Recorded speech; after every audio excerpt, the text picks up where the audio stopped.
төсөв дээр бүгдлээр нь бүгдийг харахад хоёр чухал комент хэлмээр байгаа. Нэгдүгээрт нь бол одоо энэ нийгмийн эрүүл мэндийн зардлыг бол ингээд хасаад байхгүй. Тэгээд нийгмийн эрүүл мэнд чинь уг нь бол зардал хэмнэх ёстой ийм төрлийн үйл ажиллагаа. Хэдий ч энэ урьдчилан сэргийлэн төдөж чиний эмнэлэг барих зардал багасах ёстой. Тэгээд эрүүл мэндийн салбарын зардлаа харахаар нийгмийн эрүүл мэндийн зардал нь айгүй бага мөртлөө эмнэлэг барих зардал нэмэгдээд байгаа. Тэгэхээр өвдөд ирээд өвдчих тэгээ ирэхээр нь одоо бид нар эмчлэе гэдэг ийм буруу харсан гурвалжинтай ийм тогтолцоотой байж болохгүй гэдгийг хэлмээр байгаа. За хоёр дахь санал болохоор нийгмийн хариуцлага байгаа.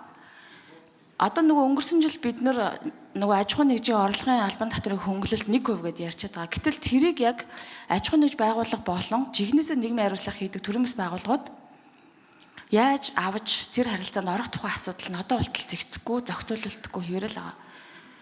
Тэгснээд одоо юу гэдгийг төрөөс өөрсдөө хийх ёстой ажлуудынхаа заримыг нь улсын төсөвт суулгаагүй орхисныгоо нийгмийн хариуцлага гэж нэрлснээр та нар энэ дээр дэмжлэг үзүүлнэ гэдэг ийм имийг одоо нийгмийн хариуцлага гэж яриад байгаа юм. Тэгэхээр манай улс өөрөө нийгмийн хариуцлагын үзэл баримтал байхгүй. Төрөмс байгууллагын тухай хуулиндаа гар хүрээгүй тэрийгээ сэгэлсээр хагаад одоо 20 гаруй жил болсон. Тэгэхээр энэ 1% орлогын албан татврын одоо хөнгөлөлт гэдэг дээр жинхэнэ нийгмийн хариуцлага хийж байгаа төрөмс байгууллага, жижиг төрөмс байгууллагууд шалгуурыг хангахгүй тэр барьж байгаа зүйлд нь барьж байгаа дүрм журамд нь нийцэхгүй ийм одоо төсвийн ийм төсөөлөлтөй ийм төсөв байгаад байгаа гэсэн.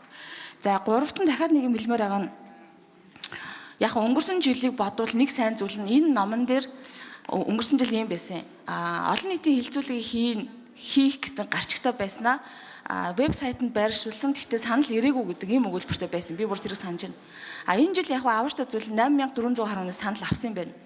Гэхдээ тэр саналыг авснаа яг одоо хүн нь хэд байсан, төрөмс байгууллага нь хэд байсан, саналын тэр нэг одоо юу гэдэг нь чансаа гэдэг юм уу англил дээр бас манайх жоохон дутагдaltaй ажилласаар л байгаа.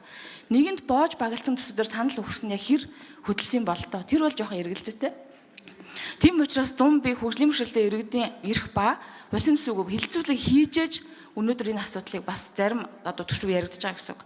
За хамгийн сүүлд нь энэ нэг том зузаан ном харагдаад байгааз гэтэл яг задлаад ингээ харахаар яамны тэр нөгөө үйл ажиллагааны шалгуур буюу хавсрал нэг дээр байгаа зүйл залтууд маш товчхон байгаа.